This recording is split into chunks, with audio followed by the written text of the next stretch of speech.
जो कांच की बोतल हमें बिल्कुल साधारण दिखती है, वो असल में रेत, खनिज और हजारों डिग्री की गर्मी से तैयार होती है। लेकिन इसका सफर शुरू कहां से होता है? इस सफर की शुरुआत मुख्य रूप से सिलिका सैंड यानी क्वार्ट्ज वाली रेत से होती है। इसके साथ सोडा ऐश, चूना पत्थर और जरूरत के अनुसार कांच को मिलाया जाता है। अब इन सभी कच्चे पदार्थों को तय अनुपात में तौला जाता है। फिर बड़े बैच मिक्सर में इन्हें अच्छी तरह मिलाया जाता है ताकि भट्ठी में मिश्रण समान रूप से पिघले। मिश्रण अब विशाल ग्लास फर्नेस में पहुंचता है। यहाँ अत्यधिक तापमान पर रेत और बाकी सामग्री धीरे धीरे पिघलकर एक समान गर्म कांच के द्रव में बदलने लगती है।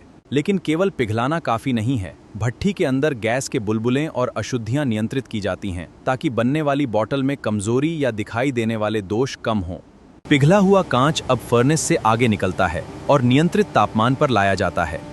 फिर एक विशेष मशीन इसे बराबर मात्रा के छोटे छोटे गर्म कांच के टुकड़ों में काटती है। इन गर्म टुकड़ों को ग्लास इंडस्ट्री में गॉब कहा जाता है। हर गॉब का वजन और आकार नियंत्रित रखा जाता है क्योंकि यही आगे जाकर एक पूरी बोतल का कच्चा रूप बनेगा। अब हर गर्म गॉब तेज गति से फॉर्मिंग मशीन के मोल्ड में जाता है। मशीन पहले कांच को बोतल के शुरुआती आकार में ढालती है और अंदर से हवा का इस्तेमाल करती है। इसके बाद दूसरा मोल्ड बोतल को उसका अंतिम आकार देता है। दबाव और मोल्ड की सटीक टाइमिंग के कारण गर्म कांच गर्दन, शरीर और बेस का आकार ले लेता है। कुछ ही सेकंड में जो पिघला हुआ कांच था वो बोतल जैसा दिखाई देने लगता है। लेकिन अभी इसे हाथ लगाना संभव नहीं क्योंकि इसका तापमान बेहद ज्यादा होता है। अब बोतल सबसे महत्वपूर्ण कूलिंग प्रोसेस में प्रवेश करती है जिसे अनीलिंग कहते हैं। इसमें तापमान धीरे धीरे कम किया जाता है ताकि अंदरूनी तनाव नियंत्रित हो सके। अगर गर्म बोतल को अचानक ठंडा कर दिया जाए तो कांच में तनाव पैदा होकर उसके टूटने का खतरा बढ़ सकता है। इसलिए अनीलिंग प्रक्रिया इसे ज्यादा स्थिर बनाती है।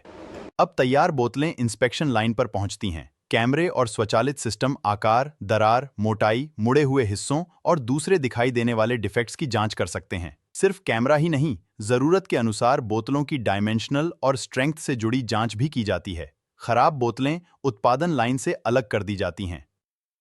जो बोतलें गुणवत्ता जांच में पास होती हैं, उन्हें आगे भेजा जाता है। कुछ बोतलों पर सतह की कोटिंग या डेकोरेशन जैसी अतिरिक्त प्रक्रियाएं भी जरूरत के अनुसार की जा सकती हैं। अब बोतलें पैकिंग के लिए तैयार हैं।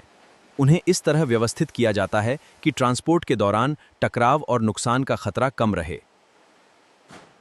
इसके बाद पैक किए गए कार्टन्स, ट्रेज या पैलेट्स वेयरहाउस में पहुंचते हैं। यहाँ उन्हें ग्राहक और ऑर्डर के अनुसार व्यवस्थित किया जाता है ताकि सही माल समय पर भेजा जा सके।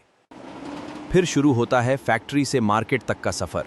बेवरेज, फूड, फार्मास्यूटिकल या दूसरे उद्योगों तक पहुंचाते हैं जहां इन्हें अलग अलग उत्पादों के लिए इस्तेमाल किया जाता है। यानी आपके हाथ में आने वाली कांच की बोतल सिर्फ एक कंटेनर नहीं है। इसके पीछे raw material mixing, melting, forming, annealing, inspection और पैकेजिंग जैसी कई नियंत्रित प्रक्रियाएं होती हैं। और इस पूरी प्रक्रिया की खास बात है रिसाइकलिंग। साफ और उपयुक्त टूटे हुए ग्लास को दोबारा बैच में शामिल किया जा सकता है जिससे नए कांच के उत्पादन में कच्चे माल की जरूरत घट सकती है। रेत से शुरू होकर भट्ठी, मशीन, कूलिंग और क्वालिटी चेक से गुजरते हुए यही कांच आखिर हमारे बाजार और घर तक पहुंचता है। ऐसी ही इन्फॉर्मेशन वीडियो के लिए फॉलो करें। धन्यवाद।